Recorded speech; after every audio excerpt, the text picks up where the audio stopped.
Hello, and welcome to the educational cosmos that is STEM Squared, a podcast that explores science, technology, engineering, and mathematics education for learners and teachers.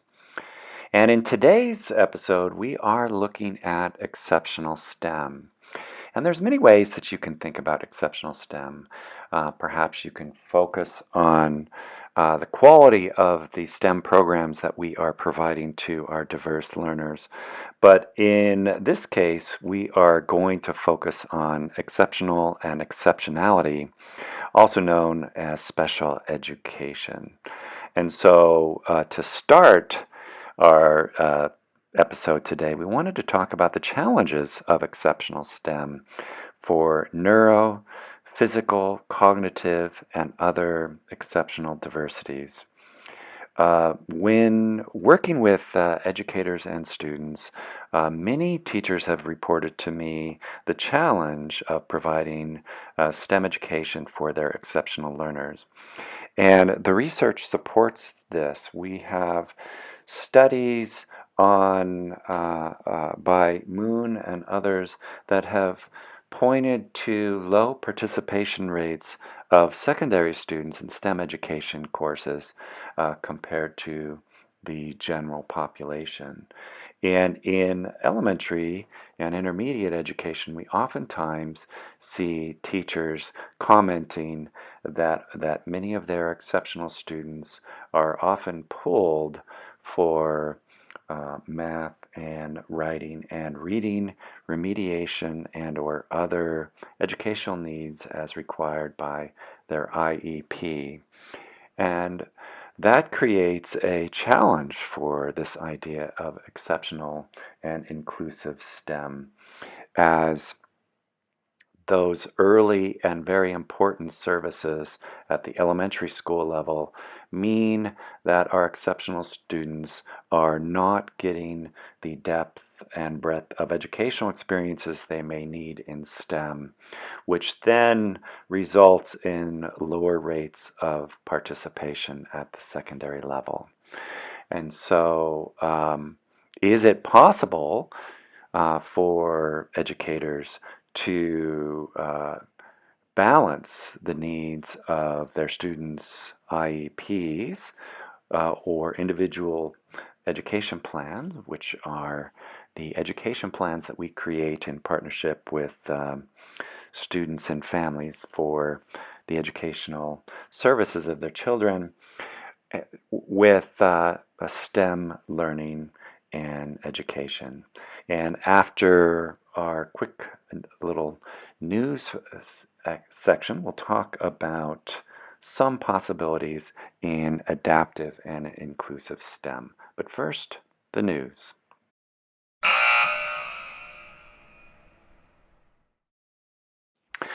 As you know, during the first series, we have been following the Artemis project from NASA, which is a space program whereby NASA is relaunching the Artemis 1 space vehicle for an unmanned test of a future lunar launch. And it's interesting because the launch date has been postponed several times, which is if we're thinking about exceptional education and exceptional STEM, is kind of an interesting metaphor for the challenges of creating programs for all students. Is that in engineering, technology, and science, there is a lot of struggle initially to those great moments in science, technology, engineering, and mathematics. And so the latest launch is scheduled for late September, but we will see what happens on that. For teachers who are interested in the NASA's Artemis 1 curriculum, there is a link in the description of this podcast. It is called the Landing Humans on the Moon. It's a 5th through 8th grade educational guide, and it has a wide variety of activities for students and schools interested in studying and following the Artemis 1 program. Interestingly, there is no exceptional or special education appendix or component to this curriculum guide, which is not uncommon in informal education, but we would hope that our partners at NASA, in terms of informal STEM educators, would consider um, enhancing or including some of those exceptional ideas for students.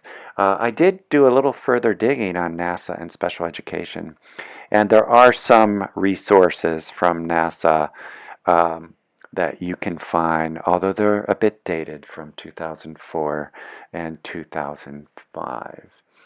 And so we are still eagerly following the Artemis 1 project, which you can find on their main website. And if you teach grades 5 through 8, there are some resources for you, though we will still have to adapt them for our exceptional students. Let's get back to the podcast.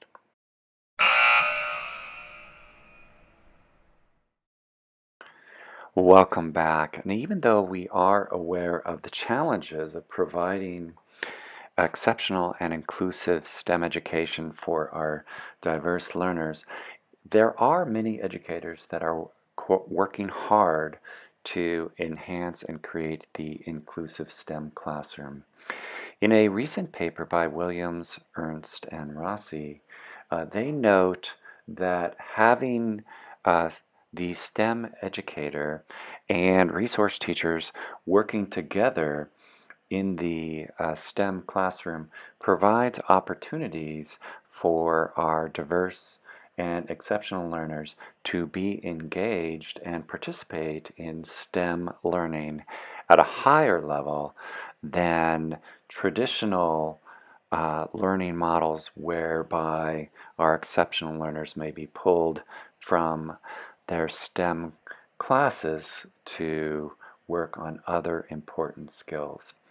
Likewise, cooperative work between the STEM educator and resource teacher often results in better educational planning for diverse learners, as it allows the STEM educator to think about lessons and lesson plannings for uh, exceptional learners that would not otherwise be in the classroom.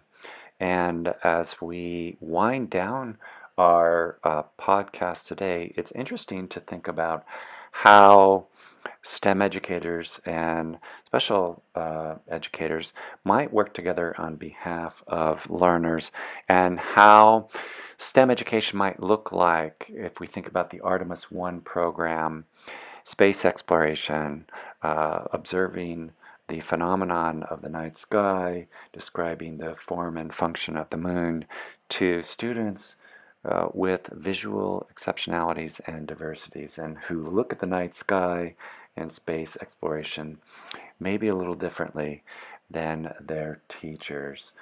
And so, in the next podcast, we're going to be exploring STEM education and multicultural inclusion. But if you have any questions about exceptional STEM and this podcast, please feel free to contact us at STEM Squared, and we will see you in the next podcast.